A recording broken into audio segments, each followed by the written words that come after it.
Bueno, buenas tardes a todas y a todos. Yo soy David Pazos. Como sabéis, esta charla está ubicada dentro del ciclo de ponencias Bunkan no Tomodachi, dedicada a manga, anime, cultura japonesa, y no podía faltar, por supuesto, dentro de la cultura japonesa, la cocina y la gastronomía japonesa. Pero quisimos darle una vuelta de tuerca y que en vez de tratar solo de cocina japonesa, pues que se base también un poco de la cocina y la gastronomía gallega, ya que estamos aquí en Galicia y hay algunas similitudes que Pablo Pizarro, cocinero que acaba de estrenar hace un poquito la empanada viajera, un orador que está aquí muy cerquita de Ágora, si no me equivoco, en José Manuel.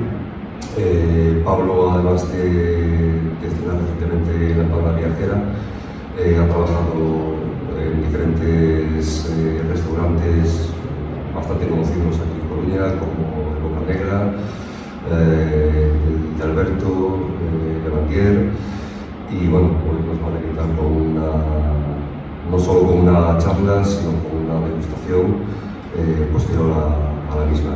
Por lo tanto, bueno, os dejo con él y nada, espero que os guste y que os disfrutéis.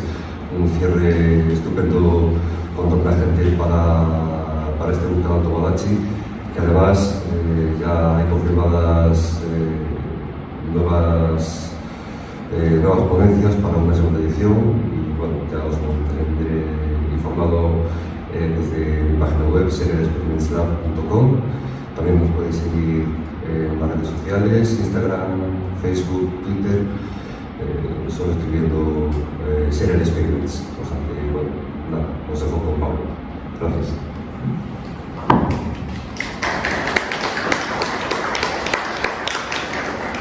Hola, pues buenas tardes.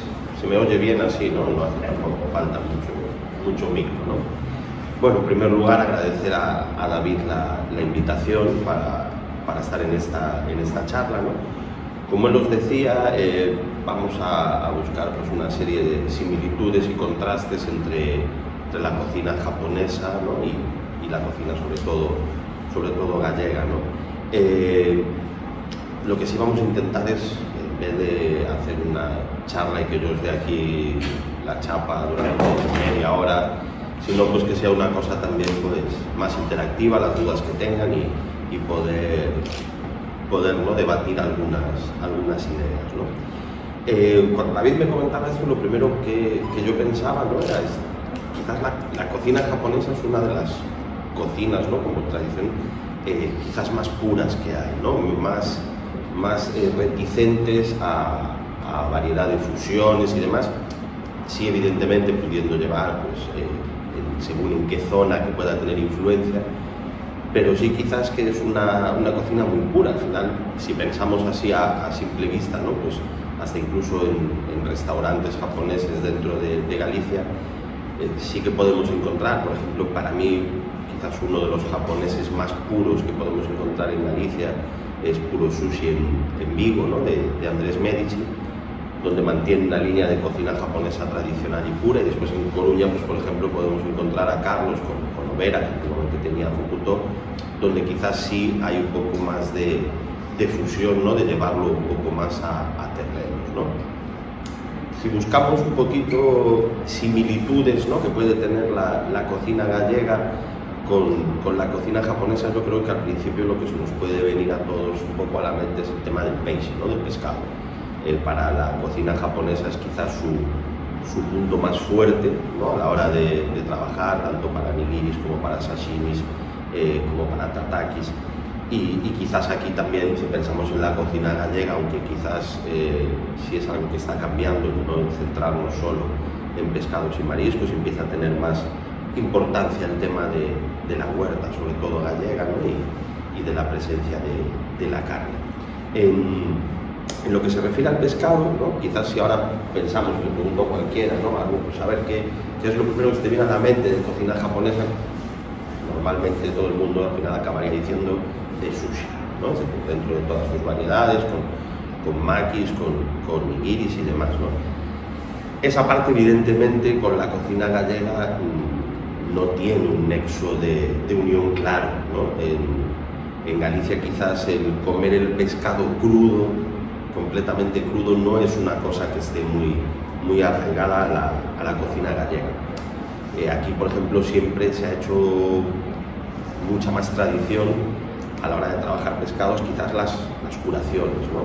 Es decir, al final el congrio seco es un pescado con mucha tradición dentro de nuestra gastronomía. El bacalao, que también se secaba, era por un tema de transporte, no principalmente, se curaba en sal para poder transportarlo. Y después, pues, por ejemplo, ya dejando de lado el tema de secados, sí lo que tenemos bastante tradición en Galicia es el tema de escabeches, ¿no? Aunque muchas veces nos podemos pensar en otras zonas de España, al final, si nos paramos a pensar los mejillones en escabeche, todo estaba basado, si os fijáis, tanto la curación como el tema de escabeches, en la conservación, ¿no? Es decir, pensemos que para nosotros el frío y las neveras son una cosa muy habitual, pero si retrocedemos tiempo no había la manera de conservación en frío, y una manera de conservación que era muy habitual era el tema de o bien secar los pescados o bien, si no, el poder escabecharlos, ¿no? Confitarlos, marinarlos y demás, ¿no? Por ahí puede haber el primer nexo de unión, ¿no? Lo que os decíamos, no en el crudo puro y duro, pero sí en una serie de pescados marinados que evidentemente la cocina japonesa trata de otra manera, pero que sí que podemos encontrar un nexo con la cocina gallega. Otro de los nexos que quizás para mí sí que es uno de los muy importantes y que en los últimos 20, 30 años está mucho más afianzado aquí, es el tema de las algas. Es decir, la empresa más importante de algas de España es una empresa gallega, que es Portomuiños, que está en Santa María de Vigo, en Cambre, ¿no? Y es una de las ingredientes principales, ¿no? en la cocina japonesa. Quizás ahora si pensamos, ¿no? Comer con algas ahora puede ser algo más habitual aquí, nos lo podemos llegar a encontrar, bueno, pues desde revueltos a mil cosas, a guisos, y quizás en la cocina japonesa sí que es algo mucho más arraigado, ¿no? Mucho más establecido. Por ejemplo, en Galicia, ya os digo, yo creo que la influencia de Portomuiños hizo que en muchísimos restaurantes ahora se puedan encontrar muchas más utilidades con algas. Hoy uno de los platos que tenemos para degustar lleva algas como ingredientes, no como ingredientes principales, ¿no? Quizás ahora en Galicia lo que se está utilizando mucho más es el poder utilizar algas como componentes en algunos platos. Por ejemplo, hay un alga que es aparte muy habitual encontrarla por aquí, que es el musgo estrellado, que es un alga que, por ejemplo, para guisos potencia muchísimo el sabor a mar, aparte de que sirve como espesante. Es un espesante totalmente natural. Ahora, si alguno se dedica aquí a la cocina, ¿no? Y demás, al final hay una serie de productos que se utilizan también para espesar, como xantán y demás, que todos van procediendo de procesar algas, ¿no? Después, por ejemplo, aquí lo que nos podemos encontrar es mucho la utilización en ciertos restaurantes de las algas, sobre todo enfocadas a temas de arroces y guisos, como os decía antes, por el tema de potenciar bastante el sabor, ¿no? En lo referente a pescados, quizás también ahí encontramos una de las grandes diferencias, ¿no? Quizás en la cocina japonesa, pescado en sí, como plato principal, único, es decir, que no esté formando parte dentro de una sopa o de un guiso, quizás el que más nos podemos encontrar y uno de los más tradicionales, pese a no encontrarlo en muchos restaurantes japoneses, es el pescado entero frito. Y una de las teorías de cómo llegó ese pescado entero frito a Japón, pues lo sitúa un poco con jesuitas españoles llevándolo allí, ¿no? Hay dos vertientes sobre que los jesuitas llevaron eso y otra sobre el tema de cómo llegó la tempura a Japón, ¿no? Que es algo muy tradicional en ellos. Y sí que una de las teorías es, quizás, evidentemente, no con gallegos, pero sí a través de un mercante portugués, ¿no? Ellos lo utilizaban un poco pues, como cocina de aprovechamiento, ¿no? De pescadito pequeño que se pescaba para comer y cómo poder comerlo, y a partir de ir haciendo una salsa espesa para poder freír y que no rompiese el pescado. Y después, evidentemente, en la cocina japonesa pues sí que fue teniendo es uno de los platos icónicos de ellos, ¿no? El pescado ahora lo encontramos en muchísimos restaurantes, que nos encontramos cabracho frito, por desgracia muchas veces es cabra o demás, no suele ser cabracho, y bueno, sí que es una de las teorías, dice que llegó, ¿no? A través de los jesuitas españoles allí. Otra de las cosas que podemos encontrar un poco como nexo de unión, y que, por ejemplo, también esto siempre cuando hablamos es un poco que hay que cogerlo todo entre pinzas, ¿no? Porque no hay verdades absolutas, pero si hablamos de carnes japonesas, ¿no? Quizás lo primero que nos viene a la mente a todos pues puede ser el kobe, ¿no? Es decir, los bueyes, bueno, que tienen mucha, como digo yo, farándula alrededor, que si beben cerveza, que si les masajean y demás, y que no es para tanto.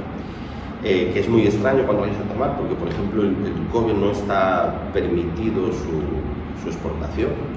Por eso cuando lo tomamos aquí lo que vamos a encontrar es wagyu, que es la otra variedad, que es la que sí está permitido. Y también pues hay una teoría que dice que, por ejemplo, en Japón una de las cosas que sorprendía era el tema de cómo bueyes, ¿no? Si no se utilizaban para el trabajo del campo, ¿no? Tradicionalmente.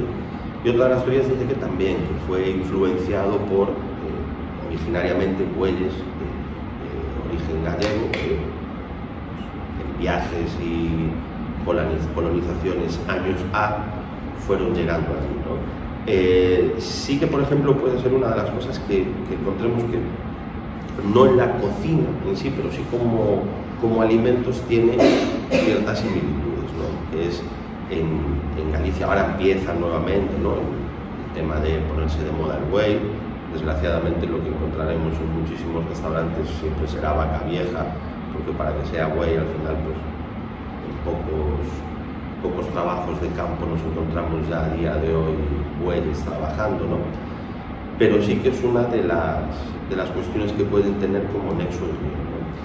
Después, llevándolo ya más a lo que es el uso en cocina,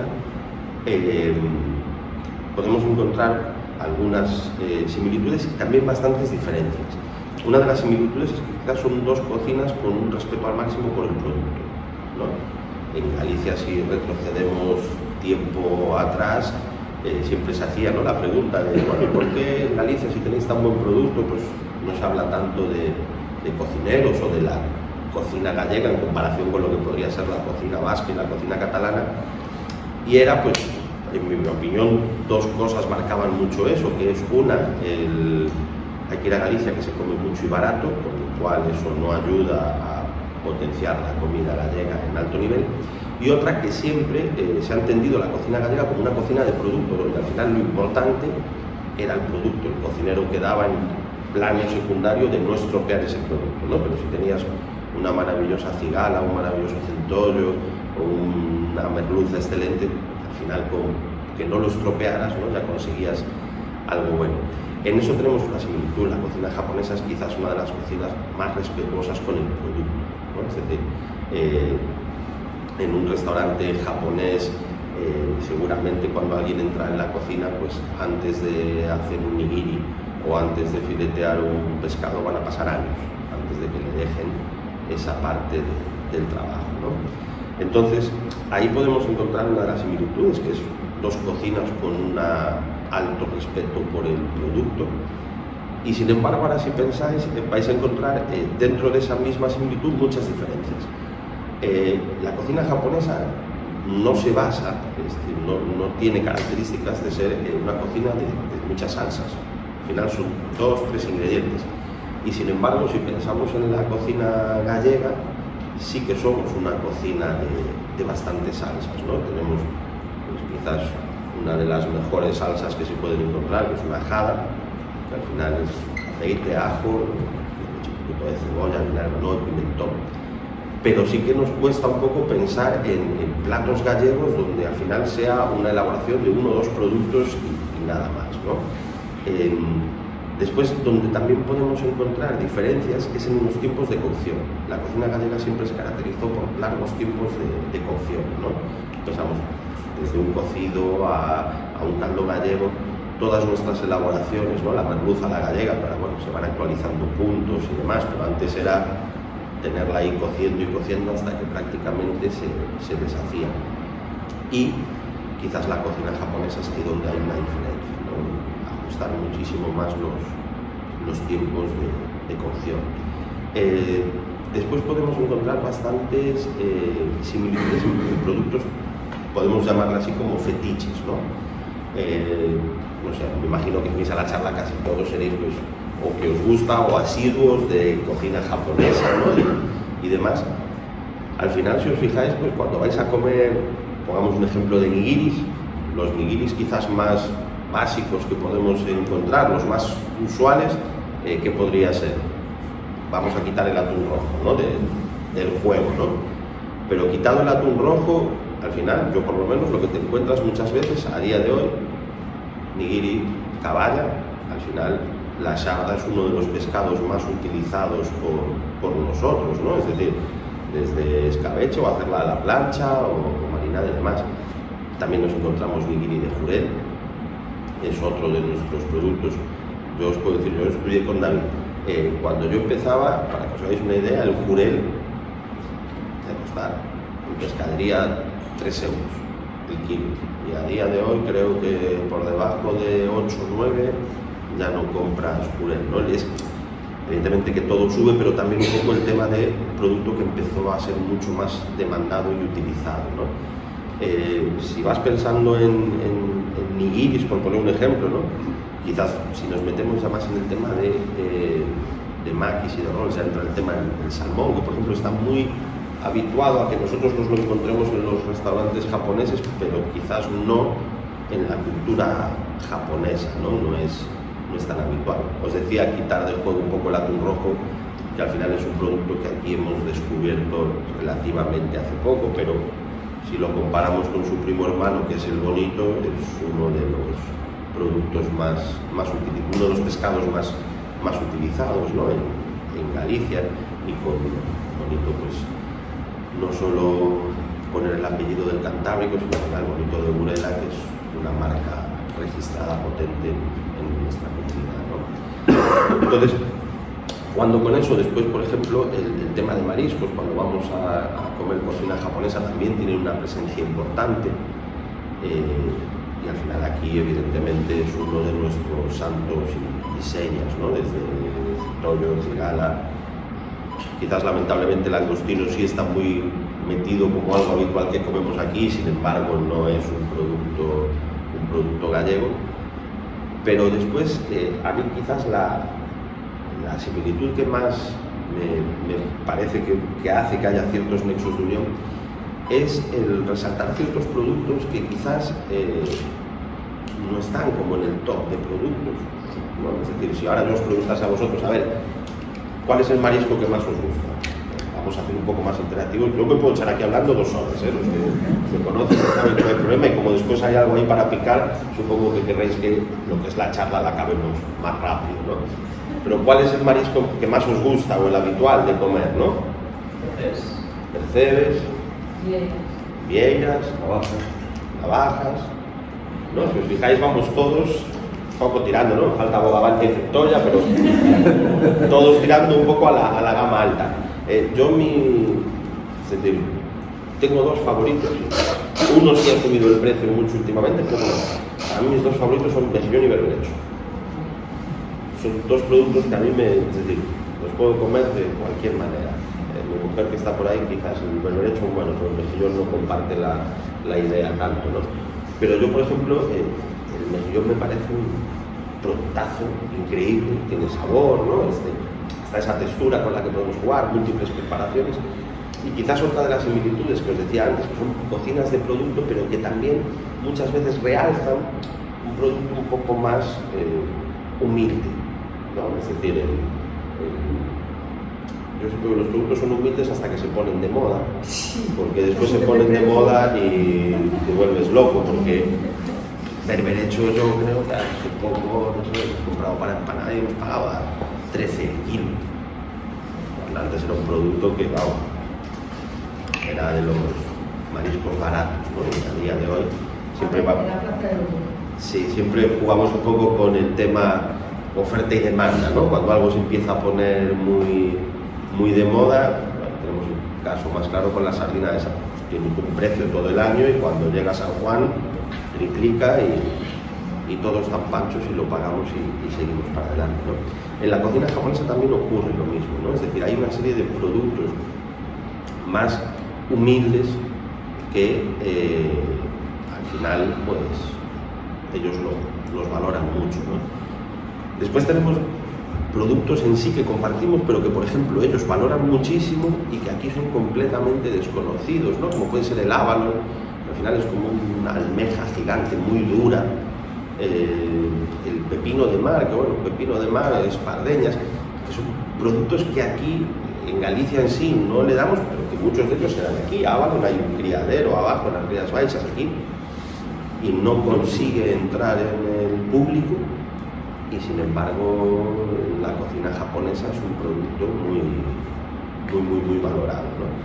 Entonces yo siempre digo, lo primero, intentar buscar. Sí es cierto que si buscamos una cocina que es, lo que os decía al principio, ¿no? Bastante impermeable a influencias, quizás la cocina japonesa en ese aspecto es una de las más complicadas, ¿no? Para para ir influenciándose por donde esté. Más bien se pueden influenciar ellos antiguamente por viajes que hayan recibido, pero es una cocina que cuando viaja, pues al final, pues mira, la cocina china, que con la italiana son las cocinas más internacionales, es completamente distinto a una cocina china. En cualquier país del mundo al final sí recibe influencias con el largo paso del tiempo, o la cocina italiana, porque cualquier italiano que venga y que aquí preguntamos qué es una carbonara y el 90% de la gente nos va a decir nata con champiñones y jamón, y algún italiano pues nos podría demandar por ello, ¿no? Pero sí que es cierto que son cocinas que al final quizás el hecho de que sean más permeables a ser influenciables es porque son mucho más, ¿cómo decirlo sin que se ofenda a un italiano? Pero son mucho más comerciales, ¿no? Es decir, la cocina italiana es la cocina más vendida del mundo, allá donde va, aparte de que es la más rentable, porque al final harina, agua, pero la pasta va por el bolsillo, ¿no? Me refiero, es decir, pizza y pasta son productos, harina, agua, sal, baratos. Después, evidentemente, la cocina italiana tiene muchísimo producto en los quesos, en los embutidos, bastante de otro nivel adquisitivo, ¿no? Quizás la cocina japonesa, la diferencia que tiene con esas cocinas que comentábamos es que cuando llega a un lugar de destino, normalmente los restaurantes japoneses, quitados hace unos años a esta parte, eran restaurantes de un japonés que había emigrado y decidía montar su restaurante japonés en destino, ¿no? Sin embargo, la cocina italiana no tenía esa necesidad, ¿no? Entonces son cocinas que, pues decíamos, permite poco el que puedan ser influenciables. Sin embargo, si buscamos lo que os decía antes con la cocina gallega, sí que hay, a ver, al final hay una cuestión que es la presencia de mar, ¿no? Es decir, kilómetros de costas, ¿no? Pues también estamos jugando de comparar Galicia con Japón, que bueno, en dimensiones nos vamos un poquito a lo bestia aquí, ¿no? Pero quizás la presencia de mar, la presencia de algas, la presencia de pescados y mariscos en sus cocinas marcan un poquito las similitudes que tienen. Lo que os decía también al principio, dos cocinas que respetan mucho el tema del producto, completamente distintas en lo que son elaboraciones. La cocina gallega es una cocina de fuego, de siempre, lareira y mucho fuego, y la cocina japonesa, pues puedes comer un menú, bueno, el arroz al final hay que cocinarlo, ¿no? Pero no tanto, donde tienen ahí una serie de diferencias. Pues no sé, yo lo que quería ahora es que hagáis preguntas, dudas, inquietudes que tengáis.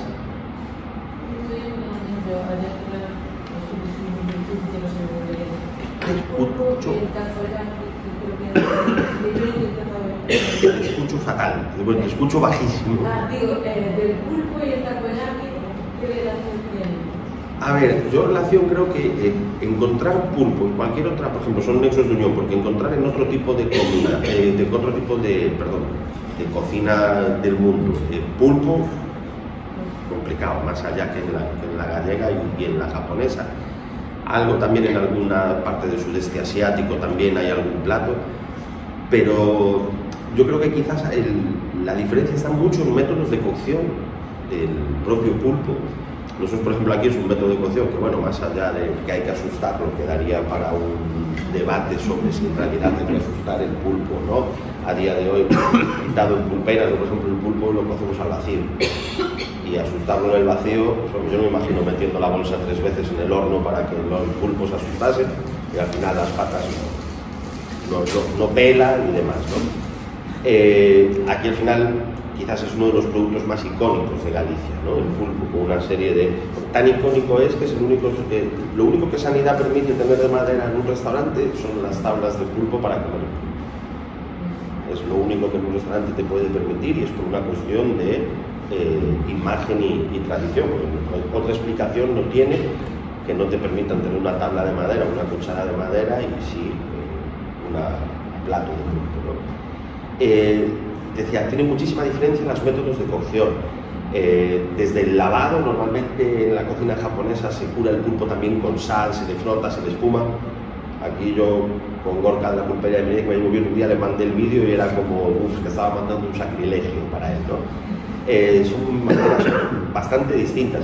Sí que es cierto que tienen un nexo de unión en que son, pues quizás dos culturas que trabajan el pulpo y poco más nos podemos llegar a encontrar, más allá de que después puedas ir a países y haya pulpo, pero no son afines a su tipo de cocina, ¿no? Hay cosas en las que tienen, pues, puntos. Yo ya te decía, aquí el pulpo, es más, si ahora pensáis, aquí pulpo que no se haya comido a feira o mugardesa, pulpo plancha, creo que es una cosa de 20 años en adelante, ¿no? Después, pulpo a grella, parrilla, sí, que bueno, aquí casi todo, siempre en la cultura gallega, casi todo ha admitido parrilla, históricamente, ¿no?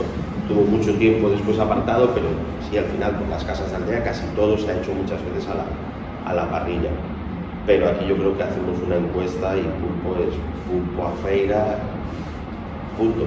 Que después es muy curioso porque lo tenemos como uno de los productos más tradicionales gallegos, el pulpo a feira, pero lleva patata que no es originaria, pimentón que no es originario y aceite de oliva que no es originario.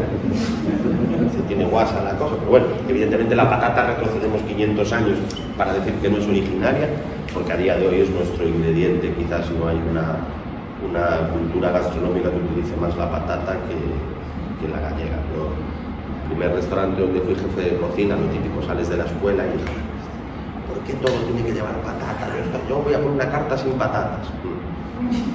No piqué tanta patata en mi vida como con esa carta, ¿eh? Aquí al final es habitual, ¿no? ¿Qué más? No sé muy bien cómo explicarlo. Es el tema del marketing, pues estás hablando de la cocina gallega. La cocina gallega había la idea de que se mucha cantidad bajo precio y también es otra cosa que como encuentra la web que cocinero. Entonces, claro, hace con 2 años estamos con el tema de varios productos, estamos con una campaña de marketing que, bueno, pues cierto. Pero de repente la cocina protagonista de marketing como que no hay campaña. Muy poquito se ha introducido por nosotros. La cocina, la gastronomía americana, bueno, en América y todo, pero también va a la publicidad con esa forma.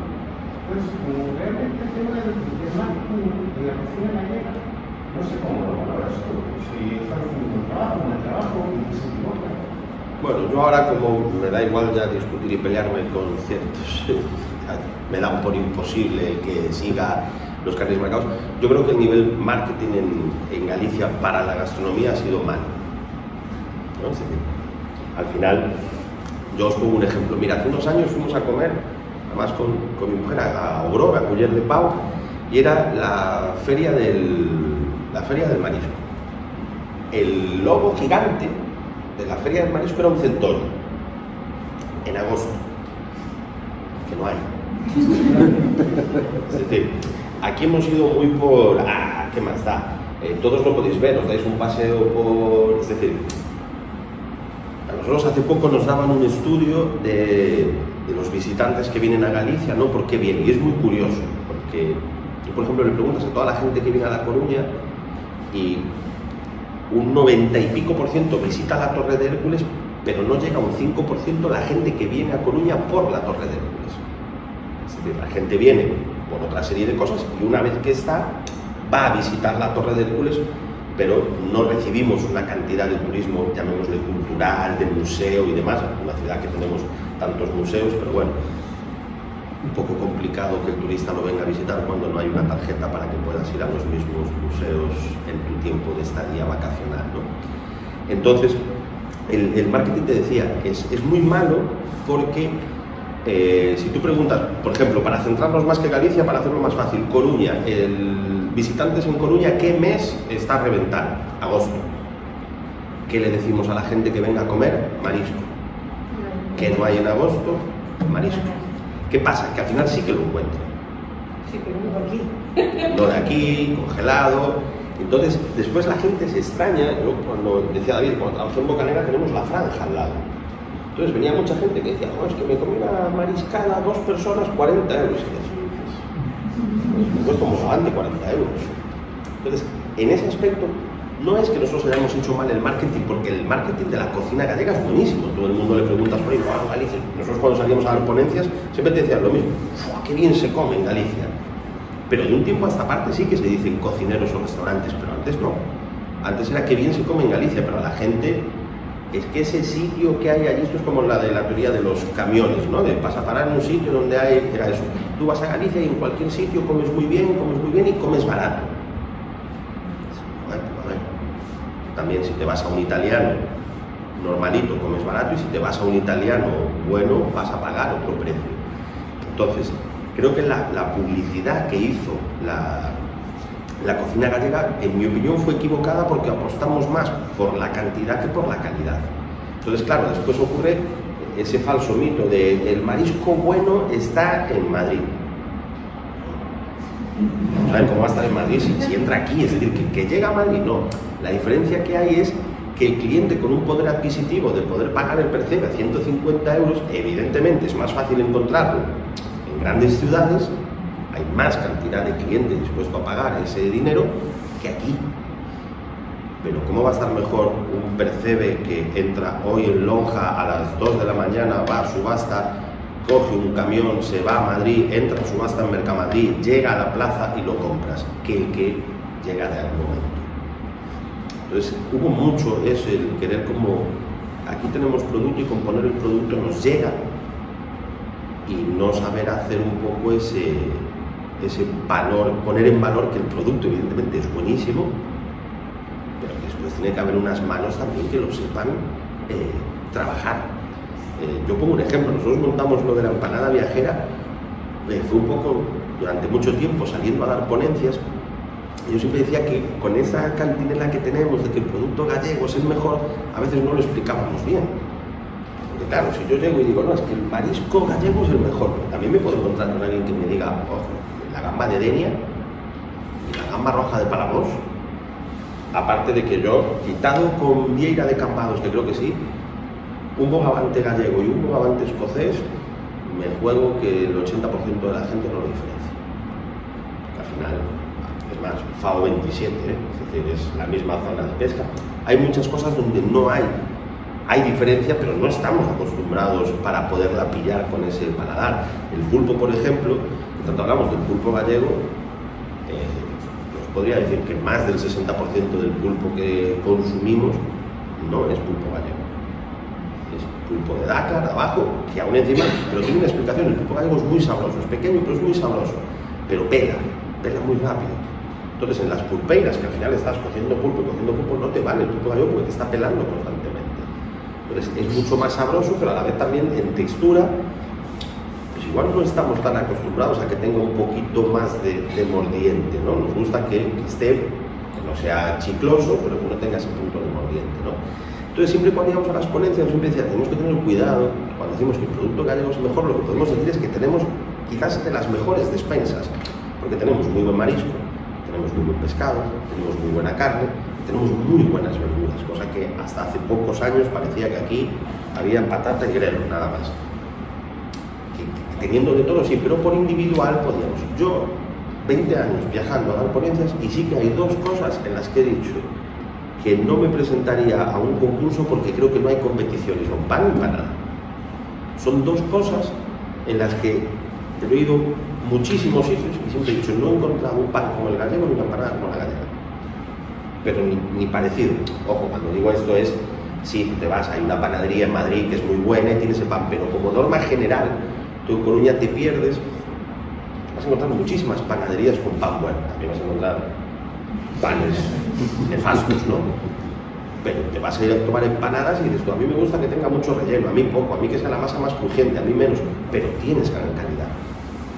Yo me acuerdo una vez que estaba en Sevilla en un restaurante bueno, que cuando vino el pan, ostras, es que faltaba el que os ponen en los aviones que viene envuelto en bolsita de... ¿qué era eso? ¿No? Entonces, teniendo todo ese buen producto, ¿por qué creo que nos ha fallado el marketing? Porque no hemos sabido vender que aquí tenemos muy buen producto, tenemos muy buenos cocineros y tenemos muy buenos restaurantes. Es decir, hasta el año pasado que Javi Olleros consiguió la segunda estrella Michelin, Galicia era una de las 3 comunidades autónomas que no tenía ni un solo restaurante con 2 estrellas Michelin. Entonces, ¿no os parece que Michelin al final es una empresa privada que valora restaurantes, ¿no? Pero a la hora de decir, joder, qué bien se come en Galicia y que los restaurantes no estén catalogados como de los mejores, puede ser un poco una... Y un poco eso, se habla de productos, pero que la gastronomía no solamente es producto, tiene su oficio, y su oficio hay que valorarlo, porque ese marketing, no hay marketing valorando el oficio.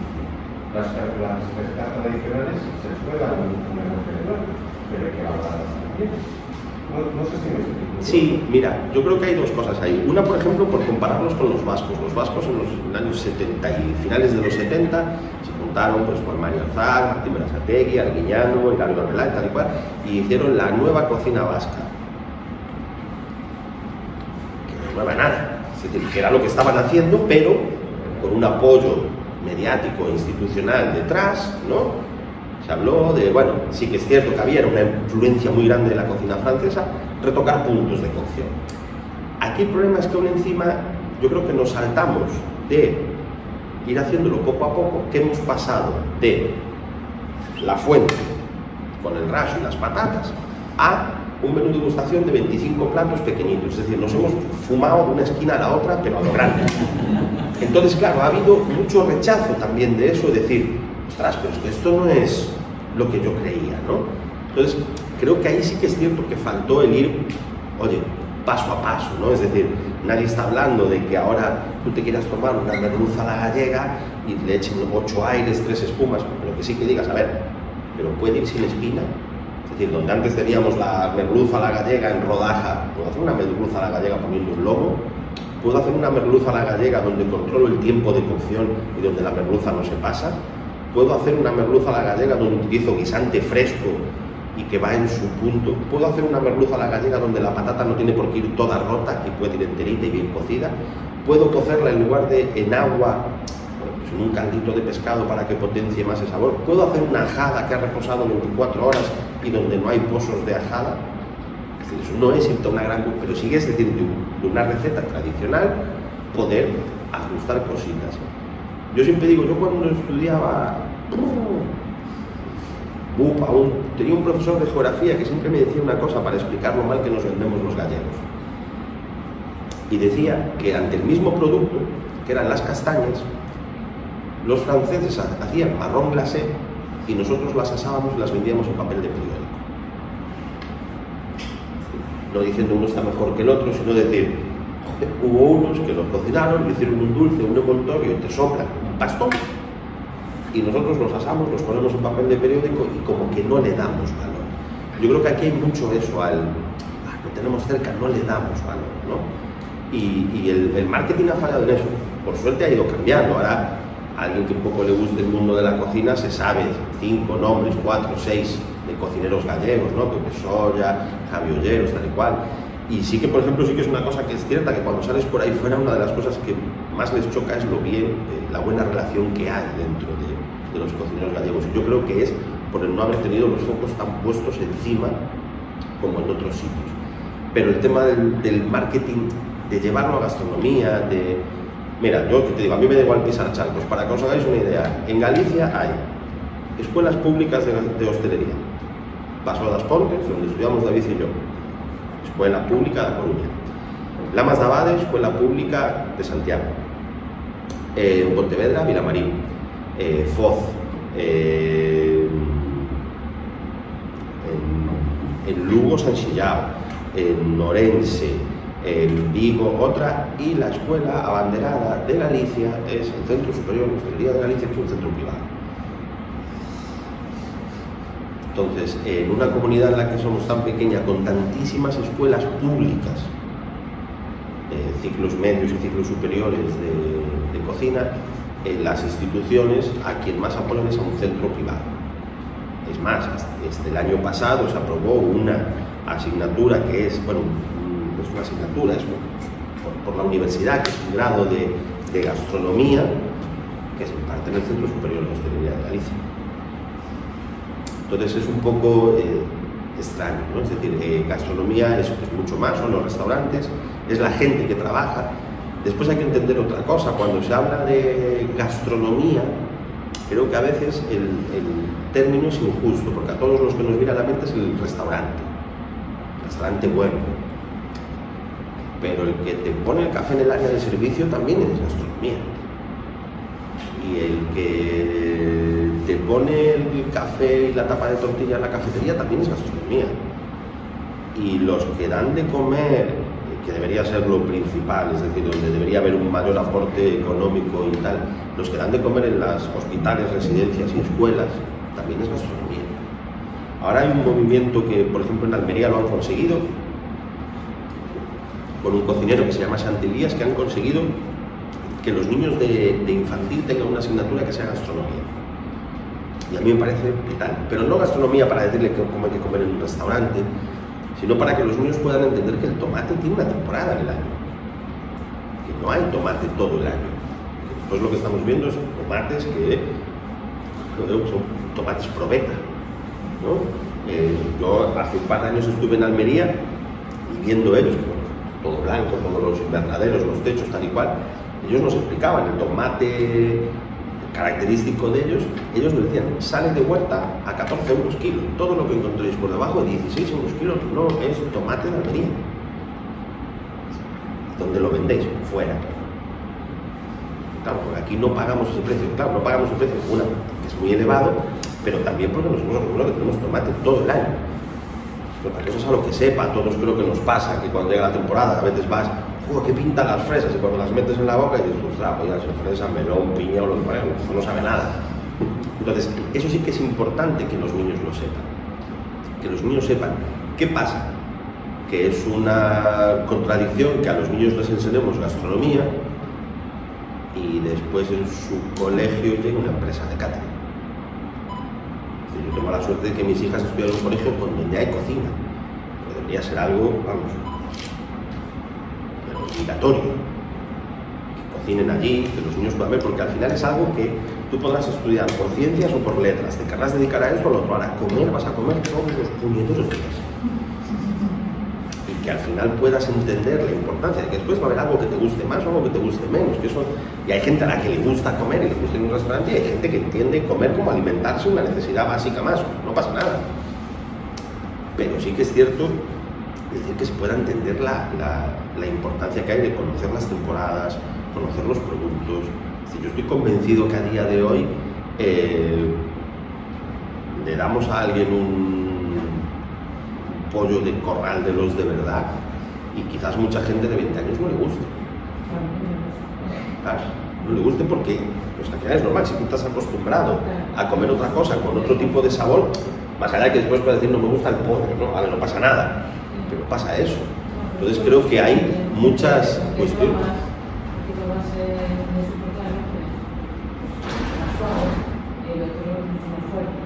Tiene muchísimo más sabor. Sí, bueno, la leche ya es algo que creo que a todos nos pasaría porque ya creo que tomar leche así, pero es que hay muchísimos condicionantes que la gente debería conocer. Entonces, cuando hay una asignatura de gastronomía, no solo relacionado con eso. Hace 2 años en España se consumió por primera vez más pescado de tierra que de mar.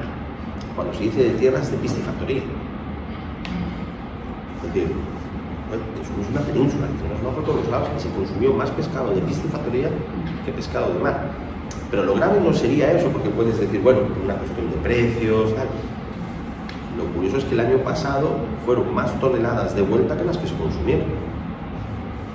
Es decir, se pesca mucho pescado que después no. ¿Por qué? Porque todos queremos la merluza, queremos la lubina, queremos el mero, quiero el lomito.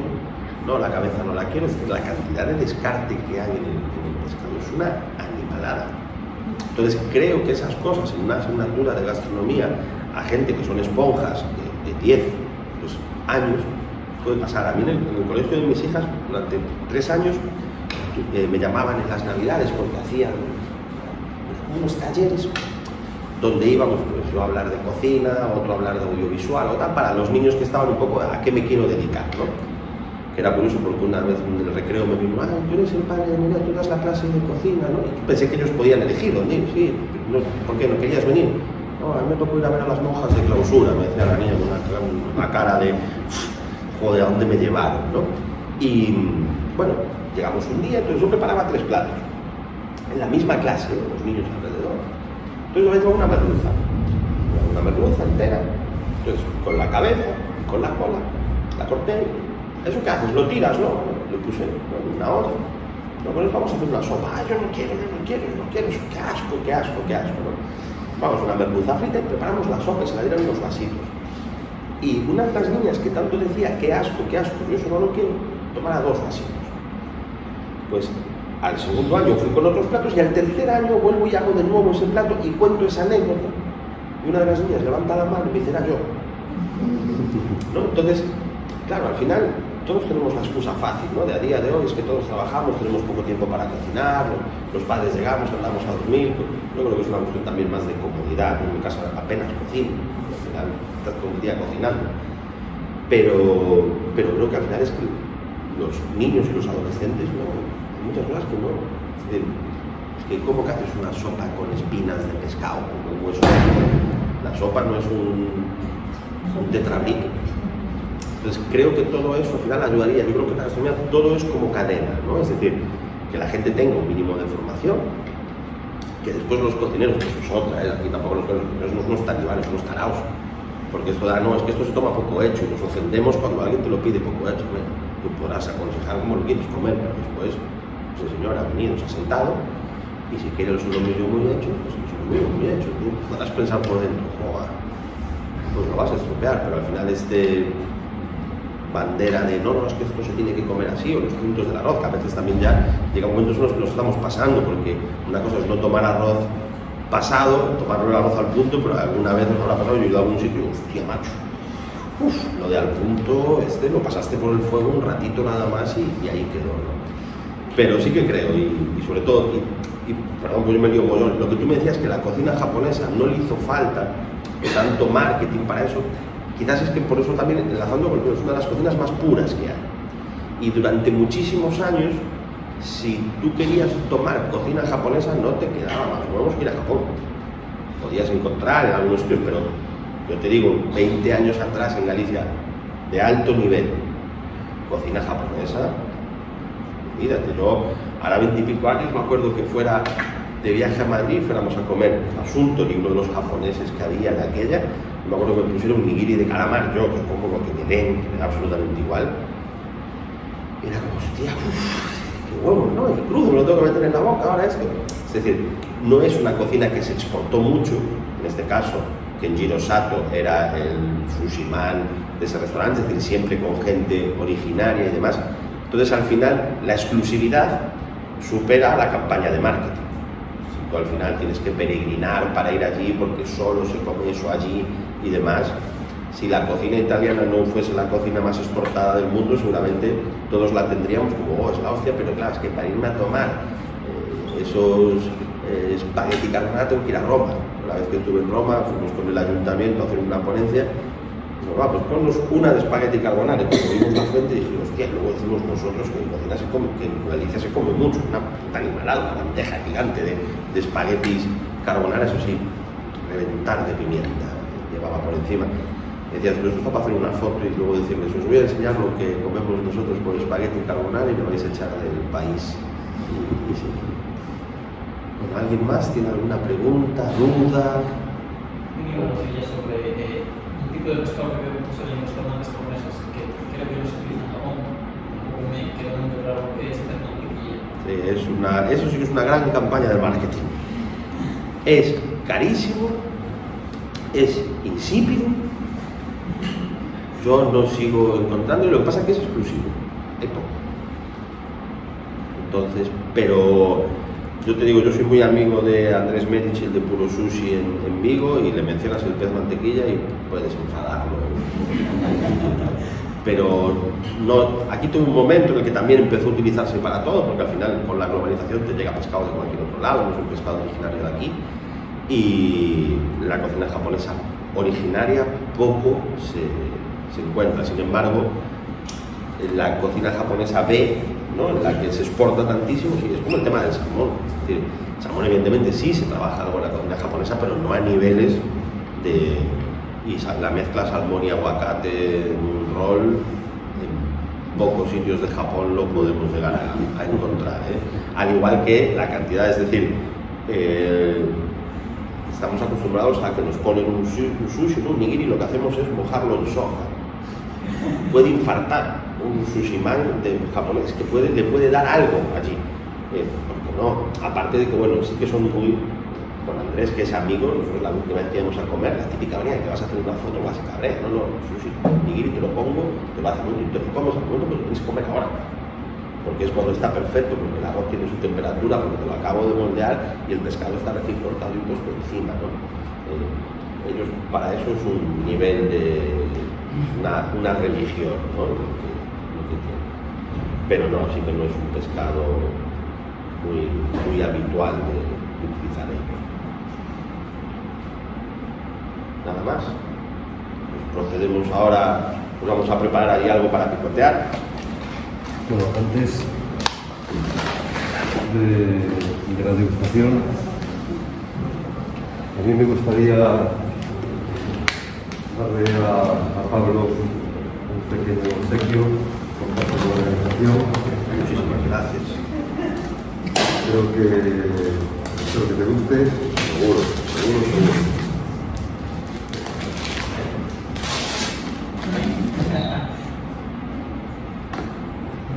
Ahora por encima voy a una mano. Los gajes de hacer tanta empanada. A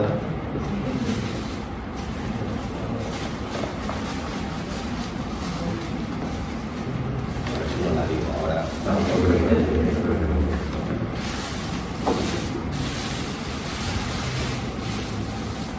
Muy bien, pues lo tendremos en la estantería de la empanada viajera. De mantequilla. Procuraremos no meterlo dentro de una empanada, ¿entiendes? Pero muchísimas gracias. Nada, a ti, Pablo.